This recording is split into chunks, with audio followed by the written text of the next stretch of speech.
Hello student, आज की class में हम पित्त दोष देखेंगे। इसके पहले हमने वात दोष पढ़ा है। यूट्यूब पर वीडियो अपलोड है, आप देख सकते हैं। पित्त की व्युत्पत्ति एवं निरुक्ति, ठीक है। तो व्युत्पत्ति अपन देखेंगे और निरुक्ति भी देखेंगे। पित्त की व्युत्पत्ति, तब संताप्य धातु में इत प्रत्यय लगाने पर एवं त का लोप होने से पित्त शब्द निष्पन्न हुआ है।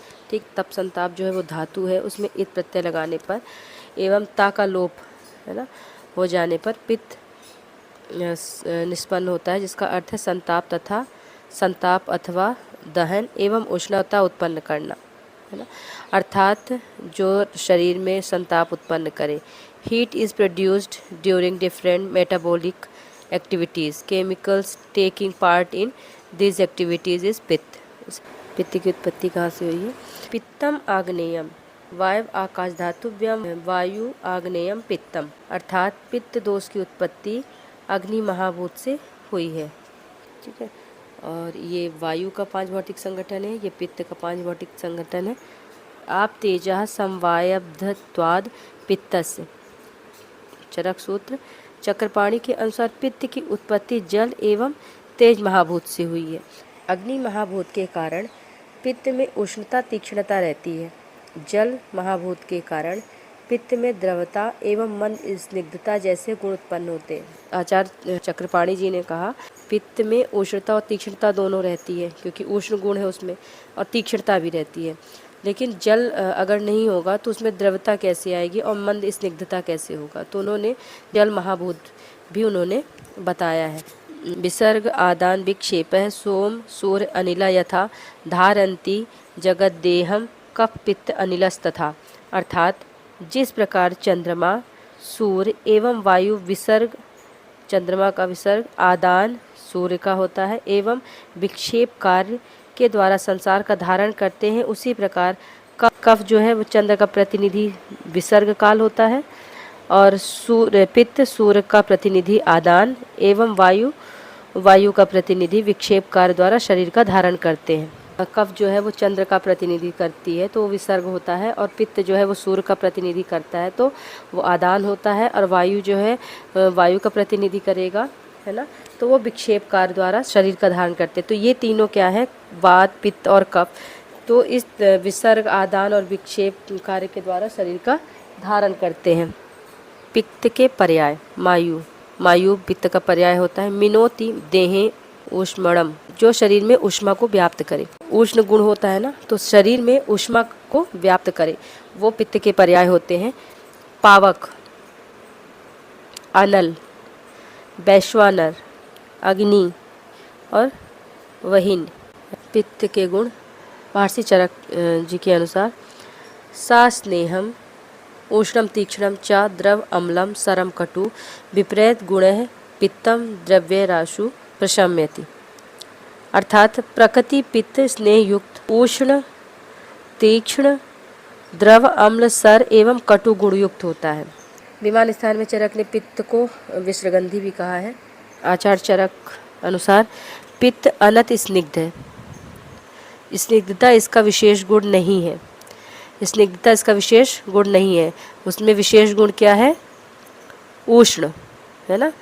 तो चक्रपाणी ने स्नेह पर टीका करते हुए कहा है कि ईसा स्नेहम इति ईषद स्नेह, क्योंकि पित्त का स्निग्धत्व जल के साथ अग्नि महाभूत के सहचर्य से है, ना कि जल के साथ पृथ्वी महाभूत के सहचर्य से, जैसा कि कफ दोष में है। अतः पित्त कम स्निग्ध होता है तथा कफ अति स्निग्ध होता है। तो बहुत कम मात्रा में स्निग्धता होती है पित्त में, है ना, और कफ में अति बहुत ज़्यादा स्निग्ध होता है। महर्षि चरक ने पित्त को अम्ल और कटु रस युक्त कहा है। जो पित्त का रस होता है तो कि अम्ल और कटु होता है। वास्तव में पित्त कटु रस युक्त होता है एवं विदग्ध अवस्था में अम्ल रस युक्त हो जाता है।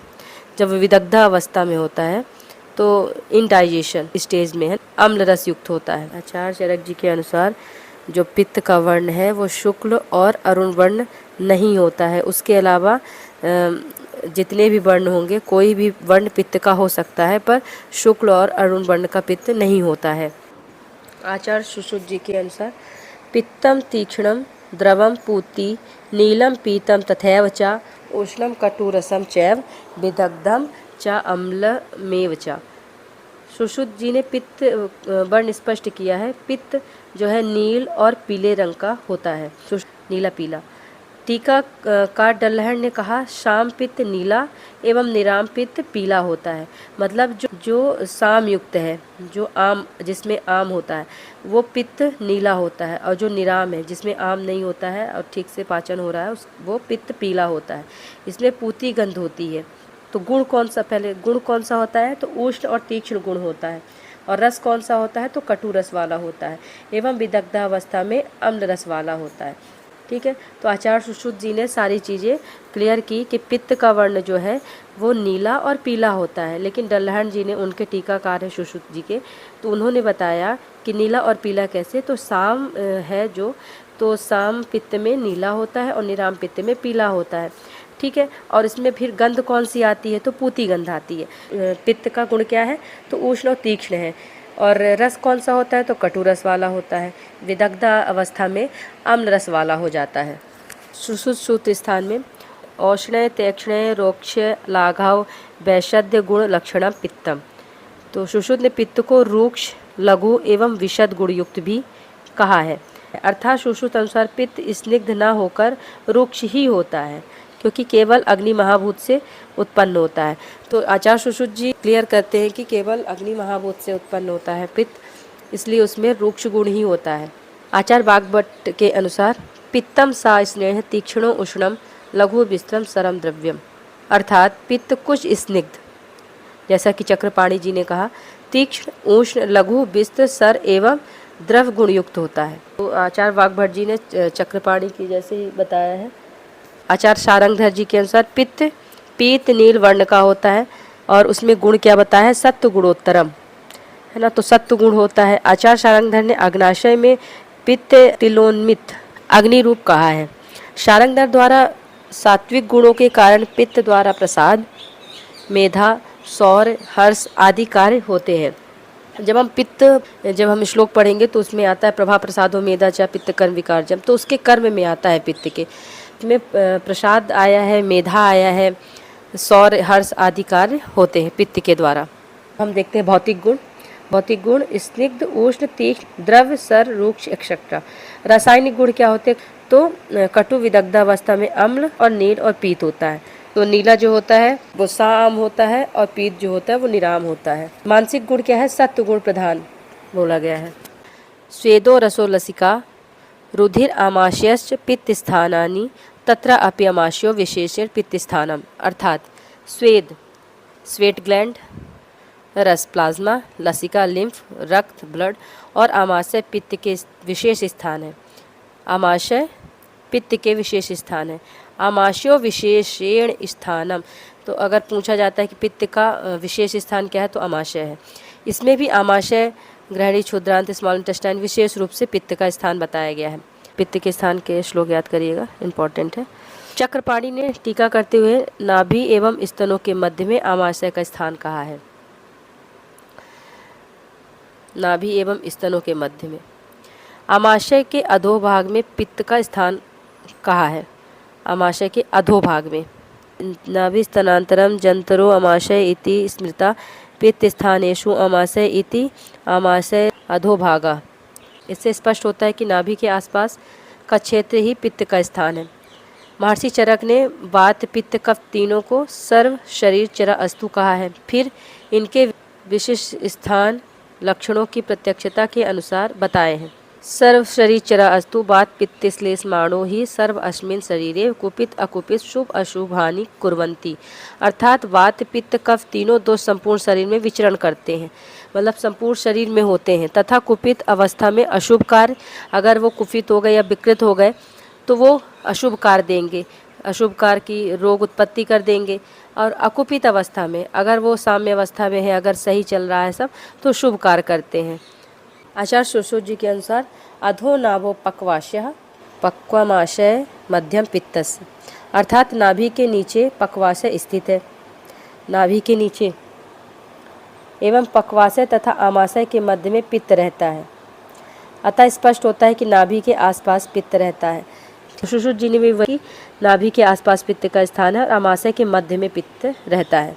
सुश्रुत ने इसके अतिरिक्त यकृत, प्लीहा, हृदय, दुष्टि, त्वचा को पित्त का स्थान बताया है। पित्त के भेदों के अनुसार ये स्थान स्पष्ट हो जाते हैं।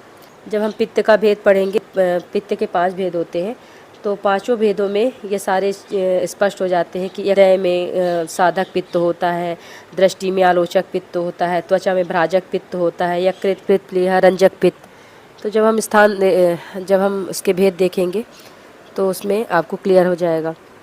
आगे आचार्य बागभट्ट जी के अनुसार ते व्यापिनो अपि हिन नाभ्य उर अधो मध्यो ऊर्ध्व संश्रयः, अर्थात वात, पित्त, कफ हृदय तथा नाभि के अधो, मध्य एवं ऊर्ध्वभाग में रहते हैं। चरक स्थानों के अतिरिक्त बागभट्ट ने चक्षु एवं त्वचा को भी पित्त का स्थान बताया है तथा नाभि को पित्त का विशेष स्थान कहा है। शारंगधर अनुसार अग्नाशय में पित्त तिलोन्मित अग्निरूप में है। अग्न्याशये भवेत पित्तम अग्निरूपम तिलोन्मितम। अतः आचार्य शारंगधर पैंक्रियाटिक जूस को पित्त कहना चाहते हैं। पित्त तिलोन्मित होता है तो उससे हम पैंक्रियाटिक जूस से हम उसको कोरिलेट कर सकते हैं कि पैंक्रियाटिक जूस ही है। पित्त के कर्म दर्शनम पंक्ति ऊष्मा च क्षुत तृष्णा देह मार्दवम प्रभा प्रसादो मेधा च पित्त कर्म विकारजम। चरक सूत्र में बोला गया है कि पित्त का प्रमुख कर्म अन्न का पाचन करना है तथा साथ ही शरीर की ऊष्मा को बनाए रखना भी पित्त का कर्म है। इसी प्रकार दृष्टि को व्यवस्थित रखना, भूख प्यास शरीर को कोमल करना, शरीर की कांति बनाए रखना, प्रसाद मन की प्रसन्नता एवं बुद्धि को स्थिर रखना भी पित्त के कर्म।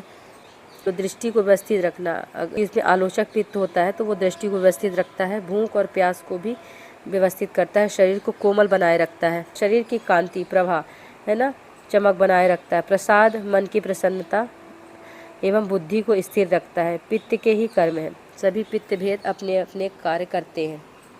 पित्त के कर्म में सभी आचार एक मत है।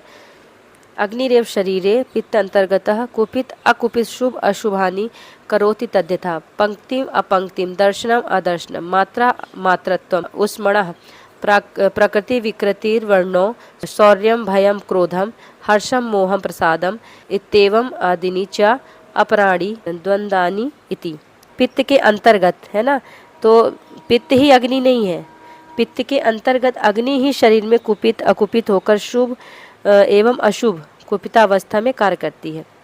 अर्थात पाचन अपचन, मतलब पाचन करना है नहीं करना है, दर्शन देखना है नहीं देखना है, शरीर की ऊष्मा का मात्रा में होना या न होना, अमात्रा में रहना, शरीर का प्राकृतिक वर्ण है अथवा वर्ण में विकृति आना, सूरता अथवा कायरता, क्रोधता, हर्ष मोह अथवा मन की प्रसन्नता। अगर मन अच्छा है तो पित्त ही उसमें है। इसी प्रकार के अन्य जो सुख दुख आदि शरीर एवं मन को प्रभावित करने वाले द्वंद्व हैं उनका कारण पित्त है।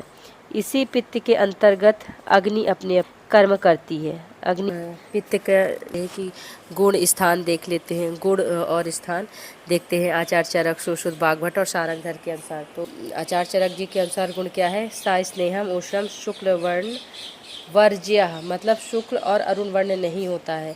और सुश्रुत ने पूती, नील, पीत और रुक्ष बताया है। बागभट्ट ने पित्तम सा स्नेहम और शारंगधर ने सत्व गुणोत्तरम, उसमें सत्व गुण होता है ना, पित्त तिलोन्मित, प्रसाद मेधा युक्त, ये शारंगधर जी ने बताया। फिर स्थान क्या बताया है चरक जी ने? स्वेदो रसोलसिका आमाशय, और सुश्रुत जी ने बताया पक्वाशय, मध्य, यकृत, प्लीहा, हृदय, दृष्टि और त्वचा। बागभट्ट ने नाभि, चक्षु, त्वचा और शारंगधर ने अग्नाशय बोला है, पैंक्रियाटिक